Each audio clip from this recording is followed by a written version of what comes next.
For Israel, January 4th, 2006 is a day that will be forever remembered. On that day, Prime Minister Ariel Sharon was hospitalized for a stroke. While it wasn't his first, this one was different. Tragically, Sharon would never recover. His successor, Ehud Olmert, immediately took over all of Sharon's duties, and though Olmert promised to continue Sharon's policies, no one realized that on that day, Israel's destiny had been fundamentally rewritten. Just 7 months later, the once invincible Israel Defense Forces, or IDF, were defeated in Lebanon. With its veneer of invincibility shattered, Israel could no longer return to the era when it could secure its position in the Middle East through military deterrence alone. While some may have understood Israel better than Ariel Sharon, absolutely no one understood the IDF better than he did. This is because Sharon, who had commanded Israeli forces across the Middle East, was the perfect embodiment of the Israel forged in the crucible of 5 Arab-Israeli wars. One popular view holds that the IDF was able to dominate these 5 wars because of the formidable fighting strength of Soviet-era Jews. This view isn't entirely accurate. However, it is undeniable that Jews from the Russian territories have always been among the most combat-effective soldiers in the Israeli army. And Ariel Sharon had the blood of these Russian Jews running through his veins. Sharon's original name was Shinerman. His parents were both Russian Jews who, after the October Revolution, left the Caucasus region amid the chaos in Soviet Russia. They emigrated to the British Mandate for Palestine, where Jews planned to establish their nation, and Sharon was born there in 1928.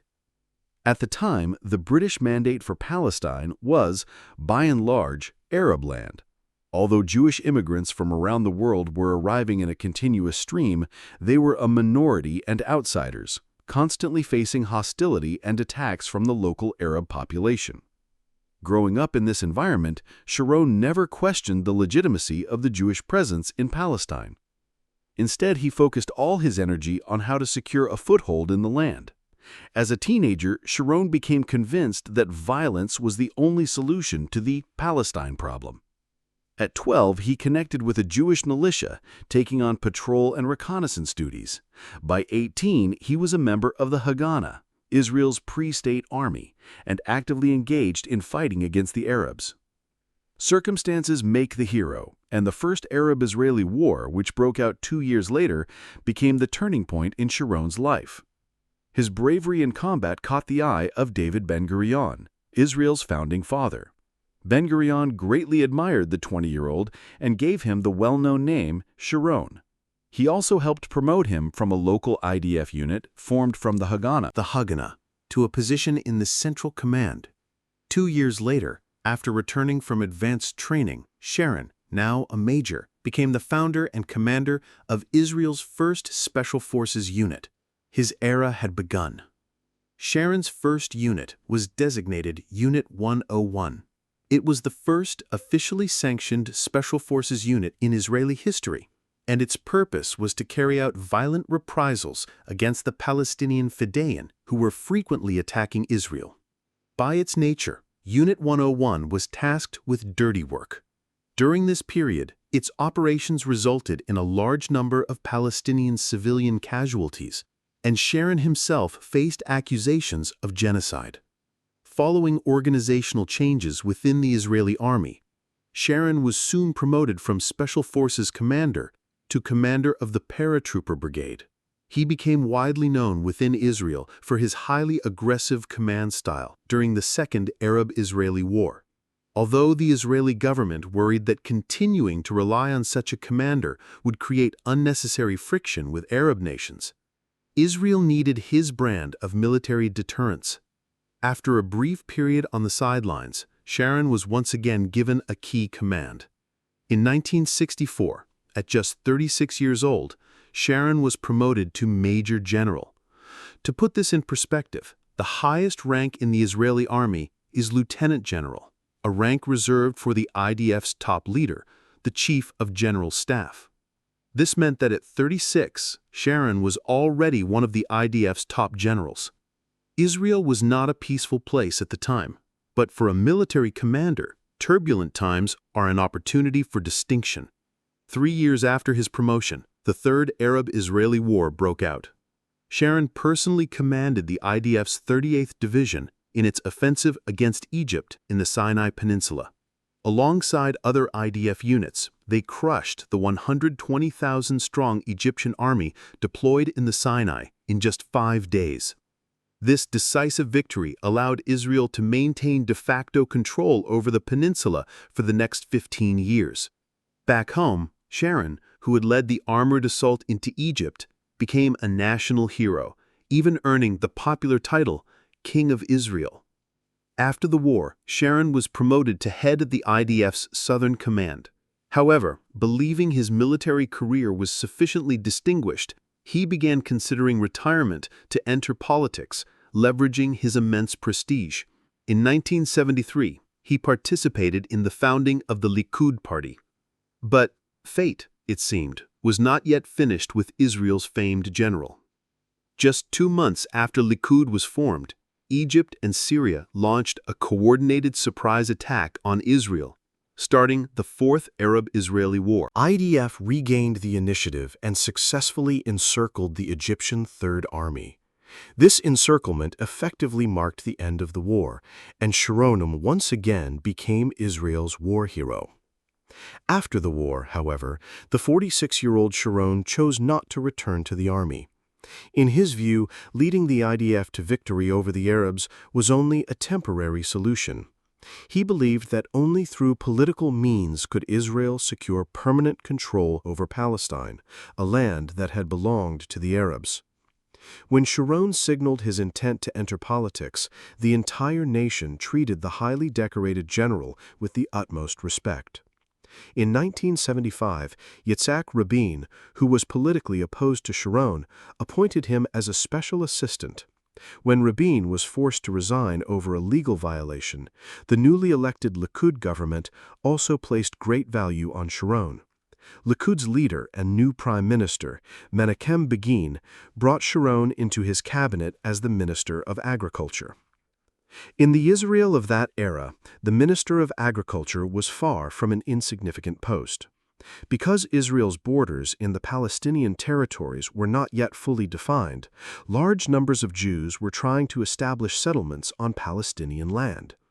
One of the agriculture minister's duties was to assist these Jews in putting down roots.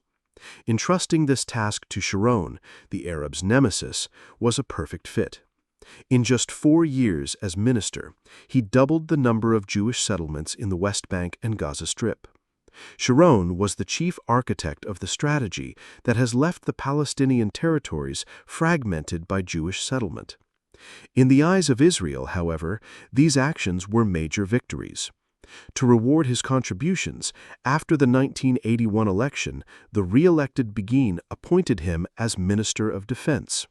From Begin's perspective, this was making the best use of his talents. From the Arab perspective, it was a catastrophe. For several years, tensions between Israel and Lebanon had been extremely high. The Palestinian Liberation Organization, PLO, had entered southern Lebanon and was using it as a base for attacks on Israel. However, because Lebanon was in the midst of its own civil war and Syrian forces were also involved, the previous Israeli defense minister had been reluctant to intervene directly. But Sharon, the hero of the Middle East wars, lived by the maxim that what cannot be won on the battlefield cannot be won at the negotiating table. After becoming defense minister, a full-scale invasion of Lebanon became a foregone conclusion. On June 4, 1982, using the attempted assassination of the Israeli ambassador to Britain by Palestinians as a pretext, the prepared IDF launched a full-scale offensive into southern Lebanon. The military operation against the PLO was successful. However, as a cold-blooded former soldier, Sharon believed that only by making the Palestinians bleed enough would they be too afraid to attack Israel. To that end, during the war, he encouraged Lebanese Christian militias to carry out massacres in the Palestinian refugee camps of Beirut. He failed to realize, however, that he was now a politician, not just a general. When news of the massacres broke, a firestorm of international condemnation engulfed the Israeli government. To avoid the government's collapse, Prime Minister Begin had to persuade Sharon to resign as defense minister. For many years afterward, Sharon held no key positions in the cabinet or the Likud party, but he refused to leave politics. At the same time, many Israeli politicians privately agreed with his bloody and hardline approach. After nearly 20 years in the political wilderness, Sharon outlasted all his rivals and, in 2001, became Prime Minister of Israel. But the final chapter of his story did not unfold as some might have imagined, with Sharon, now in full control, unleashing his true nature and starting a new war with the Palestinians.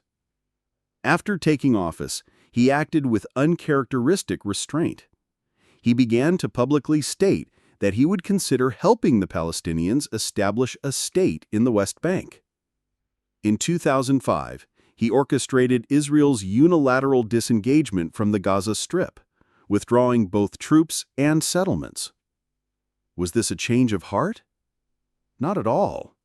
As a former leader of the Israeli military, he knew that the IDF of the 2000s could no longer defeat its enemies with brute force as it once had.